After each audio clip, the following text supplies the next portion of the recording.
Efrain Escudero. Do you know why I had heard that he'd hurt himself recently? But maybe it wasn't him. A bit surprised to see him on the card because I'm pretty sure that he'd hurt himself a couple of months ago. But anyway, there we are. He's facing Dan Lozon now. Problem here. Dan Lozon, a little bit susceptible to submissions. Efrain Escudero, whiz with submissions. Dan Lozon, you know, he has had issues with his fight camp this time. In other words, you know, he started a fight camp with his brother, was accused of not pulling his weight and unceremoniously dumped. I don't know how that will affect it, because I'm not at all sure that Dan Lozon would have won anyway. I'm going to go for Efrain Escudero here. I'll go for, I'll be nice, I'll go for choke submission in the third there. Amir Sadola versus Dong Young Kim. I'm going for Amir on this, probably by decision in the end. Diego Sanchez versus John Hathaway. Interesting match this, because if John Hathaway is doing quite well, and from what I've seen of him, I think he has the ability to do exceptionally. He has fought and won against the likes of Rick Story and Paul Taylor and Tom Egan. Diego Sanchez is a major step up from that, but I think it is the next logical level if he's going to progress anyway quickly. So there we are. The only thing, of course, is that John Hathaway, TKO specialist, Diego Sanchez mainly on the ground. So this could be stand-up versus groundsman here. Although Diego Sanchez is coming off a loss to Penn, really his only losses are two people of significant calibre. You're talking Fitch and Koscheck in the division above before he drops down. Wins over the likes of Clay Guida, Joe Stevenson, Nick Diaz, Caro Parisian. Again, those are people that John Hathaway needs to fight next if he's going to progress, and I do think he has the ability. Whether or not he actually displays it, I don't know.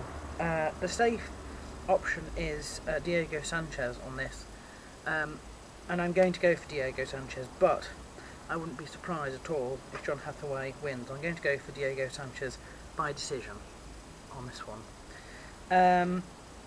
Nog versus Jason Brills. I think it's the little Nog, not the big famous one, but I could be wrong.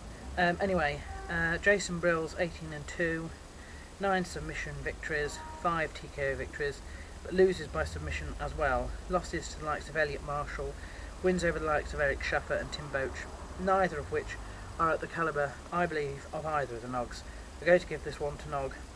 I shall probably go for TKO, to be honest, but he hasn't been TKO'd, or at least it's not something that happens to him regularly, but I think I might still go for TKO there.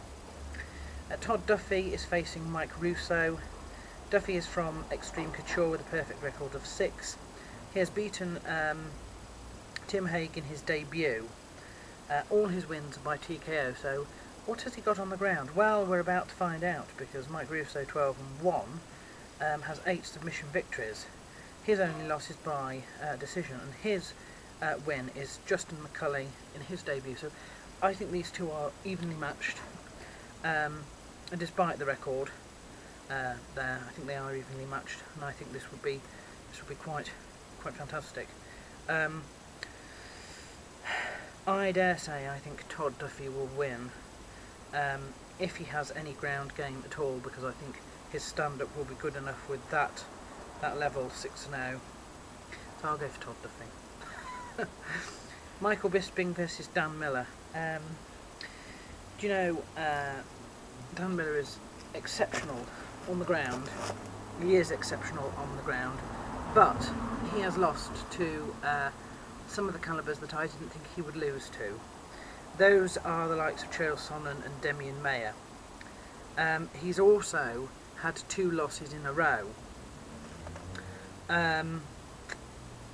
You know, Michael Bisping has the better record, 18-3 to 11-3, but he is mainly TKO. You know, the one issue I have with Michael Bisping on the ground was I will never forget how close that funny Australian guy, whose name's Elvis Sinasek, whose name nearly slipped my memory, got to submitting him at UFC 70 with some sort of armbar. I think it was a Kimura bar, I could be wrong. You know, Michael Bisping is usually only beaten by serious names, and he does have the ability to take in a game plan against people like Chris Lieben and win. I think, unfortunately, Michael Bisping will win this. I don't predict that he will finish Dan Miller. I think this will be a decision victory for Michael Bisping. The only issue I have is, if he were, that was the cat jumping over the wall, nearly missing. If they get to the ground, Dan Miller stands a slight chance, but I don't think it'll happen. I'll go for Michael Bisping.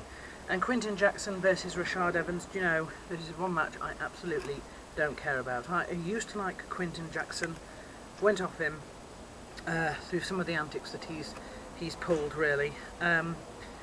Used to find him funny, now I don't find him funny. I have in fact met him at Cage Gladiators. Rashad Evans, you know, I haven't really got a high opinion of him either. I think the difference with these two is that Rashad is more easy to adapt. You know, he can do striking, but he can also do wrestling, and because of that I think he stands a better chance. But I wouldn't rule out Quinton Jackson. It's just that he hasn't fought quite as often recently either, because of his, you know, Barney with the UFC. And Rashad has only lost to Lyoto. I think I'm going to have to go for Rashad Evans, but like I say, I actually don't care, and I don't think either of them are going to finish each other off. I think it will be a decision. It may not be half as exciting as we had hoped with that one.